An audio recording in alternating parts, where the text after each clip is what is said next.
Ciao a tutti e benvenuto RossonARI. Before getting into the RossonARI review, today on the 16th of December, we have something more important on the agenda.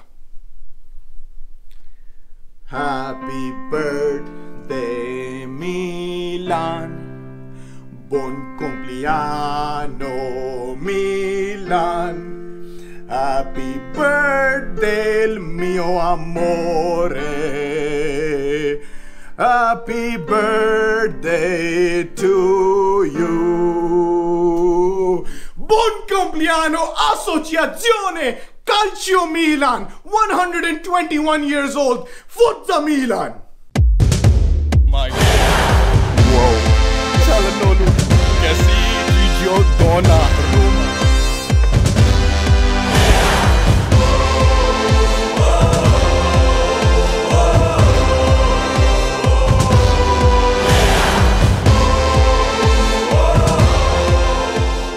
Milanisti, there is good news and there is bad news. The good news is that we've come back 3 times from 2 goals down in the last 12 days. The bad news is that we have conceded and been 2 goals down 3 times in the last 11 days. 12. Now, there were a few lessons to be learned from the first half. Genoa is a team that's happy to sit back, invite the pressure, and attack on the counter. Milan's attack was largely impotent, with Casti and Leao pretty much producing nothing from the wings. We weren't moving the ball quickly enough at all, and speaking of quickness, Diogo Dalot is no Theo Hernandez. If you didn't know the standings of the Serie A prior to the game and watched the first half, it would be pretty hard to tell which one of the 2 teams were the league leaders. I'm ashamed to say this, but Genoa would have ended our streak on our 121st birthday if it wasn't for Gigio Donnarumma guarding the goal.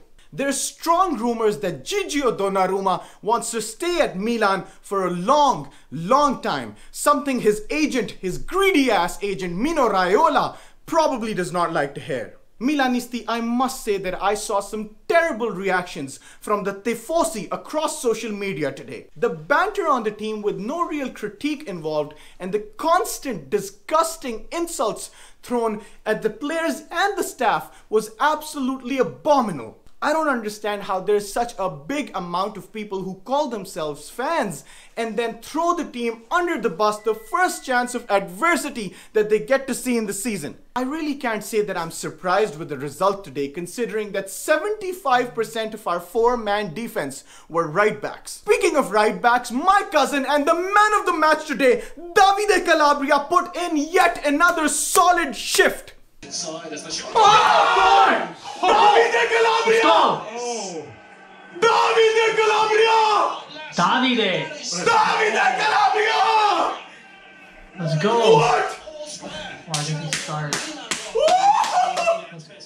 Yo! It kind of looked like Calabria watched Diogo Dalot for 30 minutes and then decided that he should probably take over the left and the right flanks. One of our most improved players in 2020, phenomenal performance yet again, Grande Davide. Pierre Kalulu is not a bad player at all, but you can tell he's just not ready for this kind of a level yet. He was partially responsible for both the goals tonight, a little rough on the edges, but I see some potential in this guy to develop into a solid center or right back. Anyone who thinks we don't need a centre back in the January transfer window should really take a good hard look at Kalulu's performance and how he was outplayed by a very mediocre Genoa attack. Milanisti, let's take a chill pill and look at the bright side. We are top of the table when we were only expected to fight for the 4th spot. We came back from 2 goals down twice in a row after arguably our 4 best players not being on the pitch.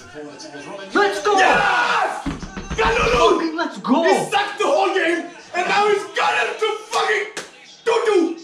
Experience is what leads us to victories in these kind of frustrating games, and so Ibrahimovic and Simon Kjaer were deeply missed tonight. And also Prince Benacer being out was a massive hit for our midfield tonight. His ability to get out of pressure, remove some good midfielders from the opposing team, and also open up pockets of space was very much missed tonight. Alexis Salamakers and Brahim Diaz were exactly the kind of subs we needed to switch the dynamic to start materializing those efforts in the final third tonight, which were not materialized at all in the first half. I wish the team showed the same kind of tenacity and intensity of the last half hour in the first 60 minutes, because the first 60 minutes really looked like a friendly happening somewhere in the middle of June in the United States. It was pretty cool to see Sandro Tonali, the Italian golden boy of 2020, standing right behind the goal after being subbed off a couple minutes earlier. To see Jens Petter Hauge almost equalize for us with that grounded shot that went towards that far right post. Milanisti, in terms of creativity, this was no doubt our worst showing of the season, but we still grabbed 1 point out of it. So all things considered, I think the biggest takeaway from this should be the fact that we have the right mentality, we have the grinta, the dogfight within us. Samu Castillejo's dribbling efforts were very infuriating to watch today. One of the problems with Casti is that he just takes way too many touches. But the worst part of this game was Destro twitching around the corner flag like he was a cockroach being sprayed by some raid. Mattia Destro in the post-match interview said he made the most of the chance Rolando gave him and dedicated his brace to his wife and son. You don't dedicate a goal to your wife and your son and then go hump the corner flag, you fucking bitch. Creativity in the final third was absent for most of the game today. Ante Rebic went through another performance without ending his goal drought today, which he desperately needs to boost up that confidence that he needs. I've said this before, Milanisti, but Leao should really be pushed out to centre forward and Rebic on the left flank where he clearly functions better.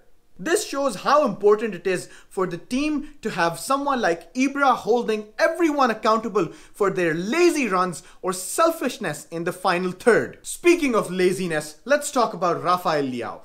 I am honestly starting to get sick of how inconsistent Leao's work ethic is. Sure, this youngster has talent, but it's almost like he flips a coin in the locker room before every game, which decides whether he's gonna run tonight or not. I love you, Leao. I love your dribbling and your goals, but this repetitive behavior regarding your work ethic is really starting to piss me off. Thank God Zlatan Ibrahimovic will be back in the next game. The boys have done well in his absence, but my goodness, we really need a Zlatan replacement in the January transfer window. Mr. Stefano Pioli, the 2020 Italian Manager of the Year, made some very effective subs tonight. But his beautiful bald head still needs to explain to me why Leao does not take the centre forward and Rebic does not go on the left.